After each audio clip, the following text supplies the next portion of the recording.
یہودیوں کا بندر بننا۔ جیسے کہ اسلام میں جمعہ عزت والا ہے، عیسائیوں کے لیے اتوار اور ہندوؤں کے لیے منگل، اس طرح یہودیوں کے لیے ہفتہ کا دن محترم تھا، مگر فرق اتنا ہے کہ اسلام میں صرف ان لوگوں پر جن پر جمعہ کی نماز فرض ہے، جمعہ کی پہلی اذان سے ختم نماز تک وہ دنیاوی کاروبار کرنا حرام ہے۔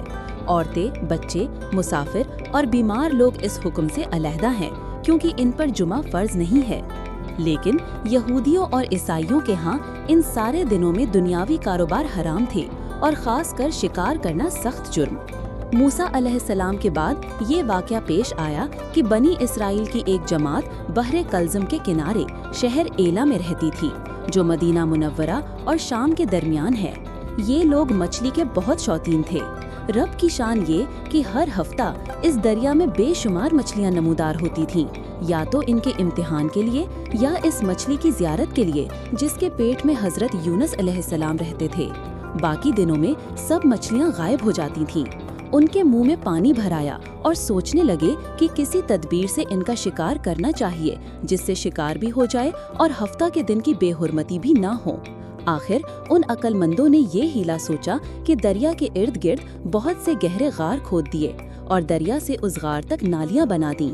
جمعہ کی شام کو ان نالیوں کا منہ کھول دیتے تھے کہ پانی کے ساتھ مچھلیاں ان گڑھوں میں آ جائیں، اور اتوار کے دن ان گڑھوں سے پکڑ لیتے تھے اور کہتے تھے کہ ہم ہفتہ کو شکار نہیں کرتے۔ انہوں نے وہ مچھلیاں خوب کھائیں اور فروخت کیں، جس سے یہ بڑے مالدار ہو گئے۔ 40 یا 70 سال تک ان کا یہ عمل رہا۔ یہ لوگ کل 70,000 تھے۔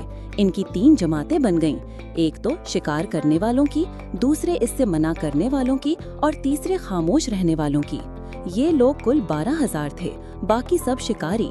جب شکاریوں نے ان کی نصیحت نہ مانی تو انہوں نے اپنے اور ان کے درمیان ایک دیوار بنا کر شہر کے 2 حصے بنا دیے اور کہا کہ ہم ان کے ساتھ نہ رہیں گے کہ ہم پر عذاب نہ آ جائے۔ یہاں تک کہ داؤد علیہ السلام کا زمانہ آ گیا۔ آپ نے ان کو شکار کرنے سے منع کیا اور فرمایا کہ اے بے وقوفو، قید کرنا ہی تو شکار ہے۔ جیسے کوئی ہرن کو جال میں پھانس لے، اس نے شکار کر لیا، کھائے یا نہ کھائے، اور کھائے تو آج ہی کھائے یا کبھی دوسرے وقت۔ غرضی کا ہفتہ کے دن تمہیں شکار کی ممانعت ہے، نہ کہ فقط ہاتھ میں پکڑنے کی یا کھانے کی۔ اس سے باز آ جاؤ ورنہ عذاب میں گرفتار ہو جاؤ گے۔ شکاریوں نے کہا کہ ہم تو بہت عرصے سے یہ کام کر رہے ہیں، اگر یہ برا ہوتا تو اب تک نام کو امن کیوں ملتی؟ تب داؤد علیہ السلام نے یہ دعا فرمائی جس سے رب کا غضب آ گیا، اور رات میں یہ سب کے سب بندر بن گئے، یا جوان لوگ بندر اور بوڑھے لوگ سور بنا دیے گئے۔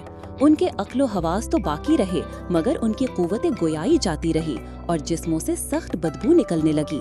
صبح کے وقت اس محلے کو لوگوں نے دیکھا کہ نہ تو اس محلہ سے کوئی آدمی آتا ہے اور نہ کوئی آواز، نہ کوئی دھواں وغیرہ نکلتا ہے، تو یہ دیواروں پر چڑھ کر ان کے گھروں میں داخل ہو گئے۔ وہ بندر ان کو دیکھ کر ان کی طرف دوڑے اور ان کے قدموں سے لیٹنے لگے اور ان کے کپڑے سونگھتے اور روتے تھے۔ ان لوگوں نے کہا کہ کیا ہم نے تمہیں شکار کرنے سے منع نہ کیا تھا؟ وہ بندر سر ہلاتے اور آنسو ان کے رخساروں پر بہتے تھے۔ اس حال پر ان کو 3 روز گزرے اور سب ہلاک کر دیے گئے، نہ کوئی باقی بچا اور نہ ان کی نسل چلی۔ لوگوں میں یہ مشہور ہے کہ موجودہ بندر انہی کی نسل میں سے ہیں، لیکن یہ غلط ہے۔ ان سے پہلے بھی بندر تھے اور یہ موجودہ بندر ان سے پہلے بندروں کی اولاد میں سے ہی ہیں، کیونکہ صحیح روایت میں ہے کہ کوئی مسخ شدہ قوم 3 دن سے زیادہ نہیں جیتی، نہ کھاتی ہے نہ پیتی ہے اور نہ ہی اس کی نسل چلتی ہے۔ اس ویڈیو میں ہم ایک عبرتناک اور ہولناک واقعے پر بات کی گئی ہے جو بنی اسرائیل کے ایک گروہ پر پیش آیا جب انہوں نے اللہ کے احکام کی خلاف ورزی کی۔ ہفتہ کے دن شکار کرنے کی ممانعت کے باوجود انہوں نے چالاکی سے شکار کیا، حل نکالا، جس کا نتیجہ یہ نکلا کہ وہ بندر اور سور میں بدل دیے گئے۔ یہ واقعہ ہمیں ایک بہت بڑی نصیحت دیتا ہے کہ ہم اللہ کے احکامات کا مذاق نہ بنائیں۔ ویڈیو کو مکمل دیکھیں اور اپنی رائے کامنٹس میں دیں۔